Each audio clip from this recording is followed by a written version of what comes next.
बिस्मिल्लाहिर्रहमानिर्रहीम। हमारे मुल्क हिंदुस्तान में 3 तहक़ीक़ी इदारे चलते हैं फ़िक़ही। एक है ऑल इंडिया फ़िक़ह अकेडमी, जिसके बानी गुज़रे हैं हज़रत क़ाज़ी मुजाहिदुल इस्लाम साहब रहमतुल्लाह अलैह। अब उसके जो सदर वग़ैरह हैं हज़रत मौलाना खालिद सैफ़ुल्लाह रहमानी साहब दामत बरकातुहुम वग़ैरह, हज़रत मौलाना अतीक़ुर रहमान संभली साहब, उबैदुल्लाह सदी साहब दामत बरकातुहुम। ये एक इदारा ये है। और दूसरा इदारा जो जमियतुल उलमा के तहत में चलता है, इदारतुल मबाहिसिल फ़िक़हिया। तीसरा इदारा है नदवतुल उलमा लखनऊ का मजलिस तहक़ीक़ात शरइया के नाम से। इसमें इसके बुनियादी बानी जो हज़रत अली मियाँ नदवी रहमतुल्लाह अलैह, ये हज़रात इसके बानी इनमें से शुमार होते हैं। इसका जो 7वां फ़िक़ही सेमिनार हुआ और उसमें जो तजावीज़ आई हैं वह हम मौलवियों के लिए ज़रूरी हैं। आम तौर से होता क्या है कि फ़िक़ह की किताबों में जो पढ़े हैं वो मसाइल फिर भी मुस्तहज़र या याद हो जाते हैं।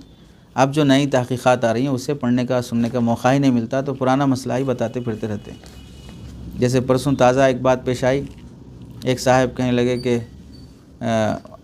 उलमा नए नए मसले बोलते रहते, वो सोने का जो निसाब है वो 7.5 तोले नहीं करते। अजीब अजीब, हम बचपन से सुनते आ रहे 7.5 तोले 7.5 तोले बोल के।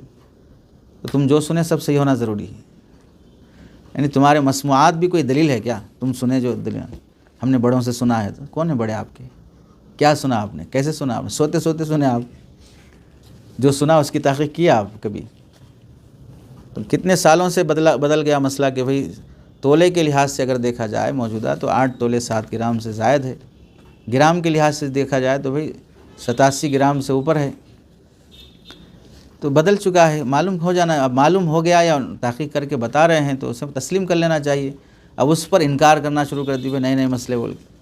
तो जैसे ये कैफ़ियत आवाम की है वो कैफ़ियत उलमा की नहीं होना चाहिए। भाई ये मसला अजीब है, हम तो पढ़े ही नहीं मसला। कब पढ़े थे आप? 10 साल हो गया पढ़ के, आप उसके बाद से फिर पढ़े कभी आप?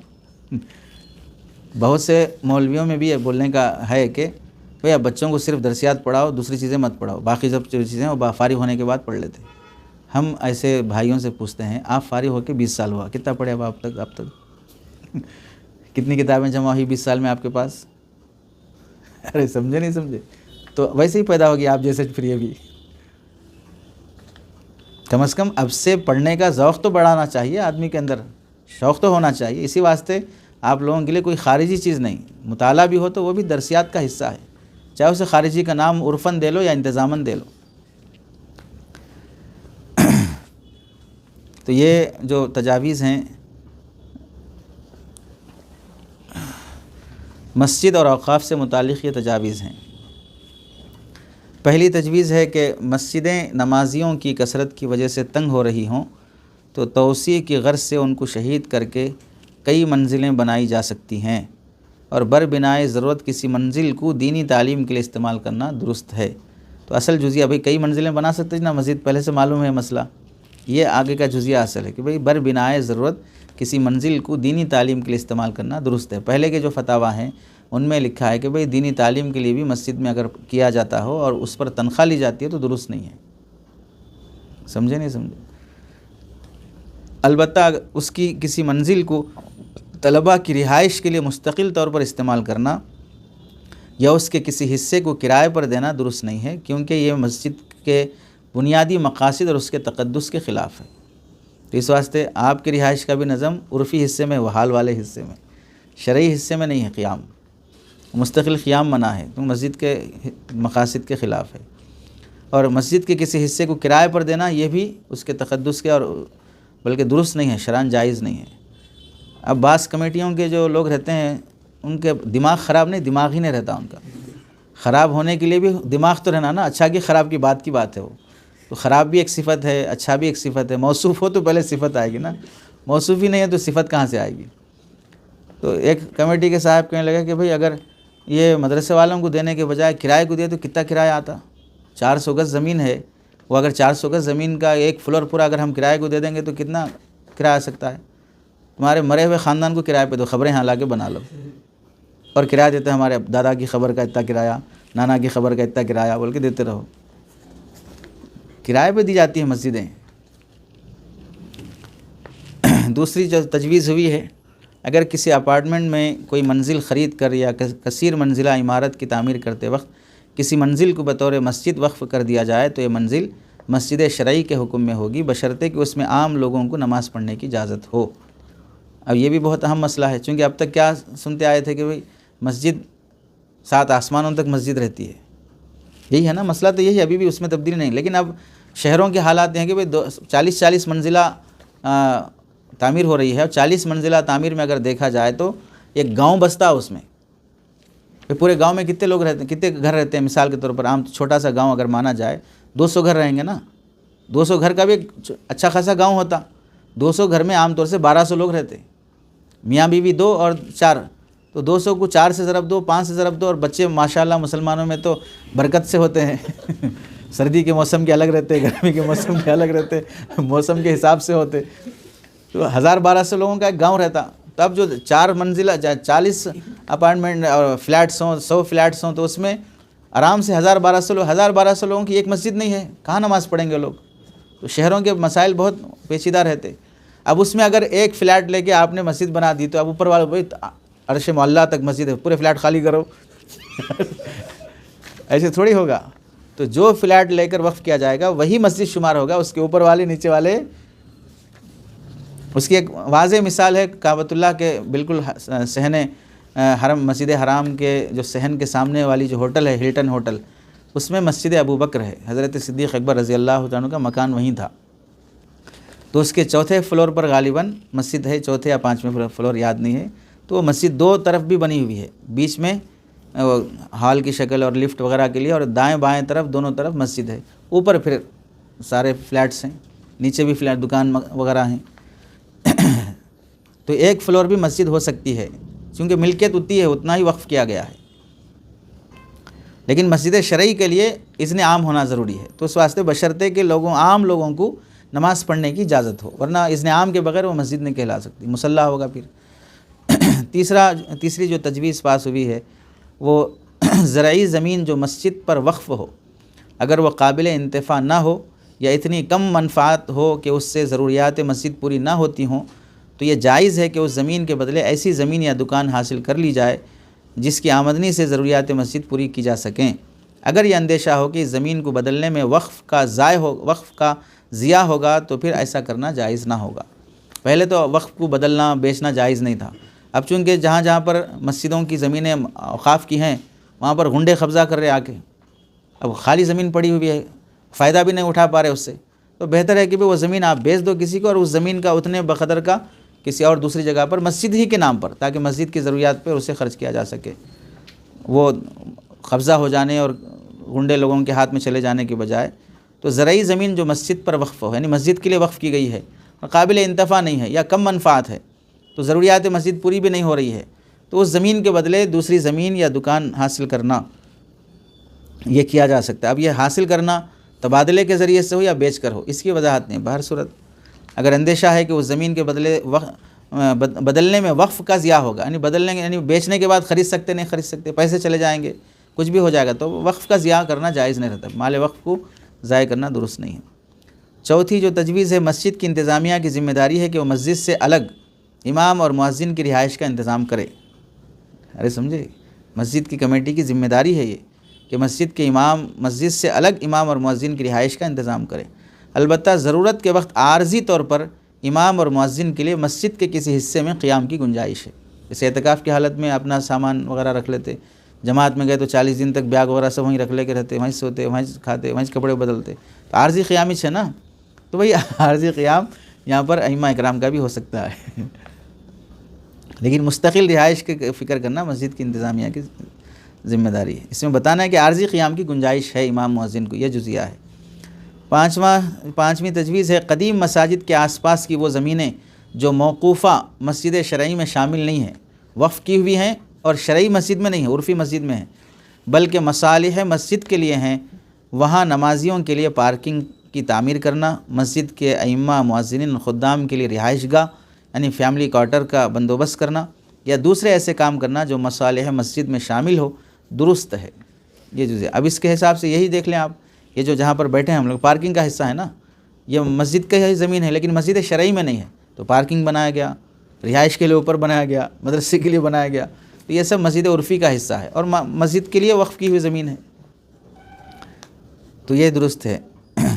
नंबर 6, नई मसाजिद की तामीर के वक्त अगर मस्जिद के लिए ज़मीन वक्फ़ करने वाला शख्स या अशख़ास इस तरह तामीरी मनसूबा बनाते हैं कि बेसमेंट में पार्किंग हो, ऊपर की मंजिलें मस्जिद के लिए हों या कोई मंजिल दीनी तालीम के लिए हो, यानी मदरसा वगैरह के लिए, तो शरअन इसकी भी गुंजाइश है। तो अब जैसे था ना भाई ताहतुस्सरा तक मस्जिद, ऊपर तक मस्जिद, तो नहीं अब पार्किंग के लिए नीचे बना लें, ऊपर मस्जिद रहे, इसकी भी तरतीब बनाई जा सकती है। दूसरा मसला था जो इसमें तजावीज़ बाबत क़ब्रस्तान के चंद जदीद मसाइल, ये भी बहुत पेश आते हैं मौजूदा हालात में। नंबर 1, जिन क़ब्रस्तानों में पहले से बनी हुई मस्जिद में वज़ू ख़ाना ना हो, क़ब्रस्तानों में मस्जिद बनी है तो वहाँ ऐसी जगह वज़ू ख़ाना और इस्तिंजा ख़ाना बनाया जा सकता है जहाँ कब्रें मौजूद ना हों। है क़ब्रस्तान, उसमें छोटी सी मस्जिद है, अब पहले गैर आबाद थी, अब आबाद हो गई, तो अब उस मस्जिद में वज़ू ख़ाना या इस्तिंजा ख़ाना बनाना तो कहाँ बनाएंगे? अरे मस्जिद से मुत्तसिल ही बनाना पड़ता है, मस्जिद से मुत्तसिल क़ब्रस्तान नहीं, और कोई मुर्दा उठ के आगे परेशान कर दिया आपको, तो जहाँ ख़बर नहीं वहाँ बनाओ ताकि कोई परेशानी ना हो, ख़बरों की तौहीन नहीं होना, तो खाली जगहों में बनाई जा सकती है। नंबर 2, अगर क़ब्रस्तान वसी हो तो ज़रूरत के वक्त खाली जगह में मस्जिद, वज़ू ख़ाना, इस्तिंजा ख़ाना बनाने की गुंजाइश है, लेकिन क़ब्रस्तान तंग हो तो तामीर मस्जिद की गुंजाइश नहीं है क्योंकि मकसद वक्फ़ के ख़िलाफ़ है। ये जुज़िया भी इन्हीं हालात के पेश है। जो गांव देहात के क़ब्रस्तान हैं वो माशाअल्लाह पहले ज़माने में जो क्या बोलते हैं नवाबों ने या क़ाज़ियों ने या बड़े सलातीन असातीन वगैरह वो लोग वक्फ़ कर दिए, क़ब्रस्तान की ज़मीन बड़ी है तो अब ईदगाह की ज़मीन बड़ी है, आसपास के गुंडे कब्ज़ा करना शुरू कर लिए, तो अब वो कब्ज़े से बचाने के लिए आप वहाँ मस्जिद बना दो, तो लोगों की आमद रफ्त शुरू हो जाएगी। पहले तो खाली मुर्दे आते थे, अब जिंदे भी आएंगे आप, अब आप कब्ज़ा नहीं कर सकते आप, तो हिफाजत रहेगी। लेकिन शर्त है कि वो क़ब्रस्तान वसी हो, तंग ना हो, मरने के बाद दफन के लिए जगह नहीं है। नंबर 3, तहफ़्फ़ुज़ क़ब्रस्तान के पेश नज़र, तहफ़्फ़ुज़ क़ब्रस्तान के पेश नज़र वसी क़ब्रस्तान की खाली जगह को आर्ज़ी तौर पर तालीम या किसी और जायज़ मकसद के लिए किराए पर दिया जा सकता है, लेकिन मुआहदे में यह सराहत ज़रूरी है कि क़ब्रस्तान की ज़मीन है और आइंदा तदफ़ीन के लिए ज़रूरत पड़ने पर इसको वापस लेना लाजिम होगा, वापस करना लाजिम होगा। पहले जायज़ नहीं था किराए पर देना क़ब्रस्तान की ज़मीन को, या आर्ज़ी तौर पर तालीम वगैरह के लिए देना, ये भी जायज़ नहीं था, मस्जिद बनाने की भी इजाज़त नहीं थी पहले, तो अब चूँकि पूरे कुछ चले जा रहा हाथ से, तो तहफ़्फ़ुज़ के पेश नज़र इसकी इजाज़त है। नंबर 4, क़ब्रस्तान की खाली जगह में जनाज़ा गाह बनाना जायज़ है बशर्ते के सामने कब्र ना हो, या हो तो कोई दीवार हाइल हो, आड़ मौजूद हो, तो फिर जनाज़ा गाह भी बनाया जा सकता है क़ब्रस्तान में, वहीं नमाज़ पढ़ें, वहीं बाजू दफन कर दें। नंबर 5, आम हालात में क़ब्रस्तान को खलियान और बाड़ा वगैरह के तौर पर इस्तेमाल करना जायज़ नहीं है। खलियान मतलब वो धान सुखाने के लिए, गेहूँ सुखाने के लिए क़ब्रस्तान में ले आके सुखा रहे, और ऐसे ही जानवर वगैरह बांध रहे ले जाके, या कोई खेल का मैदान बना रहे, इसकी इजाज़त नहीं रहती है। तीसरा मसला था तलफ़ीक़ बैनुल मज़ाहिब और ततब्बुअ रुख़स। तलफ़ीक़ बैनुल मज़ाहिब एक बहुत अहम मसला है जिसमें आजकल हमारे वो भाई जो मुक़ल्लिदीन इब्न तैमिया व अलबानी हैं, अरे समझे, गैर मुक़ल्लिद कहना मुनासिब नहीं रहेगा क्योंकि हम इमाम अबू हनीफ़ा की तक़लीद करते हैं तो वो किसी और इमाम की तक़लीद करते हैं, बहरहाल वो भी मुक़ल्लिद ही हैं, तो गैर मुक़ल्लिद नहीं है वो बेचारे, वो मुक़ल्लिदीन इब्न तैमिया व अलबानी हैं, अरे समझे। तो इसका बहुत शिकार हैं वो लोग, जहाँ से जो आसान मिला लेते चलो, उठाते चलो।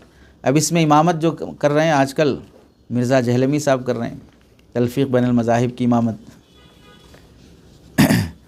अहले सुन्नत के तमाम फ़िक़ही मसालिक जो दुनिया के मुख्तलिफ़ ममालिक और इलाक़ों में मौजूद हैं और जिनकी तक़लीद की जाती है, ये सब इस्लामी और शरीयत का हिस्सा हैं, इस्लामी शरीयत का हिस्सा हैं। इज्तिहादी मसाइल में इनके इख्तलाफ़ात की नौइयत हक़ व बातिल की नहीं है, इज्तिहादी मसाइल हक़ और बातिल की नहीं है, बल्कि ये सब किताब सुन्नत के समंदर से निकलने वाली बाफ़ैज़ नहरें हैं जिनसे उम्मत मुस्लिमा सैराब हो रही है। इसलिए तमाम फ़िक़ही मसालिक की किताबें और उनके इज्तिहादात फ़िक़्ह इस्लामी का गिरां कदर हिस्सा हैं। इसका मतलब यह हुआ कि हर मसलक की कदर होनी चाहिए जिनकी तक़लीद की जाती है, हर मसलक के मसाइल अपनी जगह पर शरई मसाइल हैं।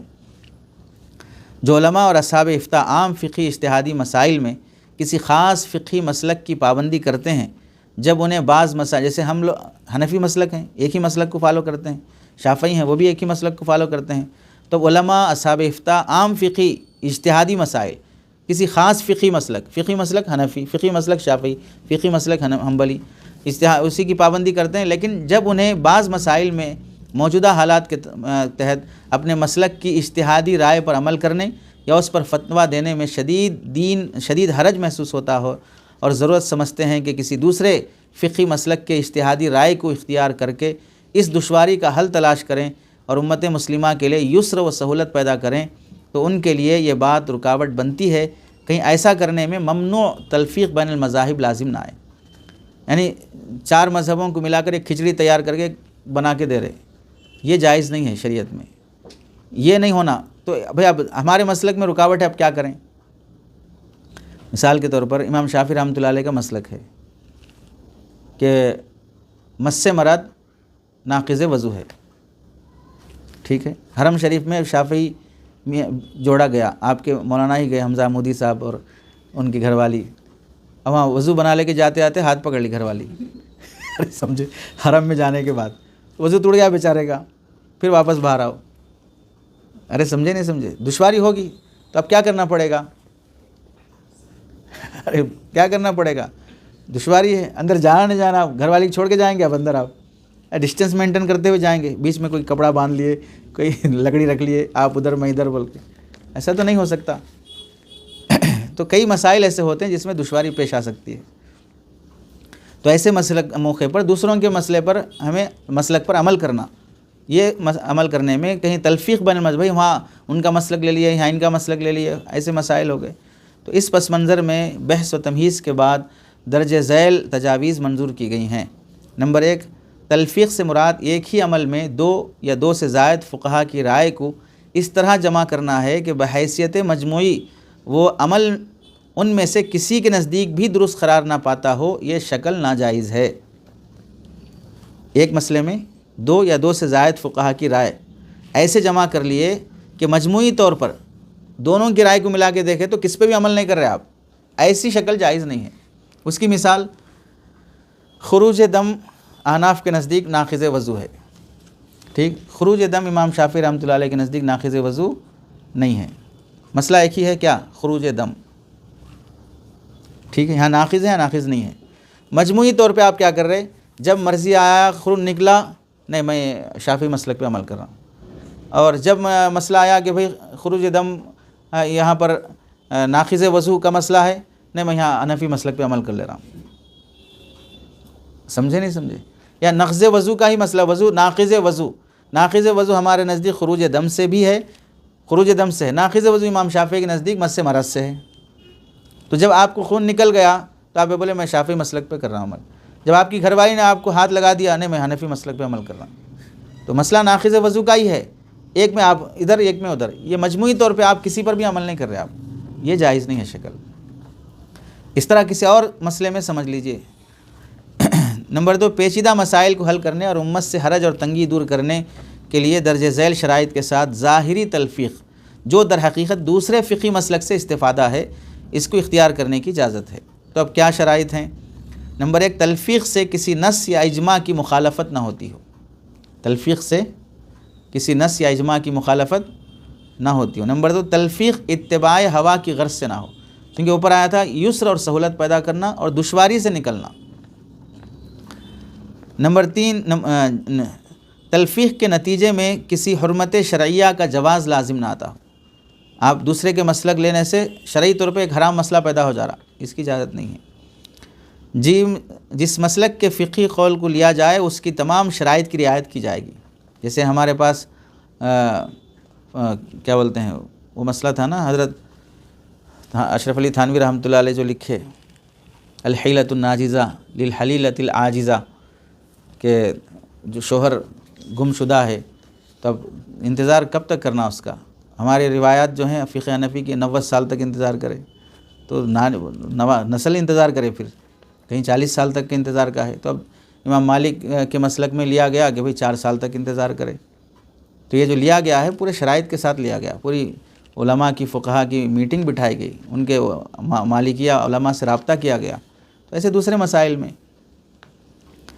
नंबर 3, ये तलफ़ीक़ मोतबर अस्हाब इफ्ता के इज्तिमाई गौर व खौस के ज़रिए अंजाम पाए, लेकिन बवक्त ज़रूरत इनफ़रादी फ़तावा में भी इसकी गुंजाइश है। इनफ़रादी बोले तो कोई बड़े फ़क़ीह हैं, आला दर्जे के मनसब इफ्ता पे फ़ाइज़ हैं, उनके लिए। ऐसा नहीं कि इफ्ता ऑनलाइन कर लेके उसके बाद कपड़े बेच लेके फिर मेरे लिए भी गुंजाइश है इनफ़रादी तौर पर राय देने की, वैसा तो नहीं होगा ना।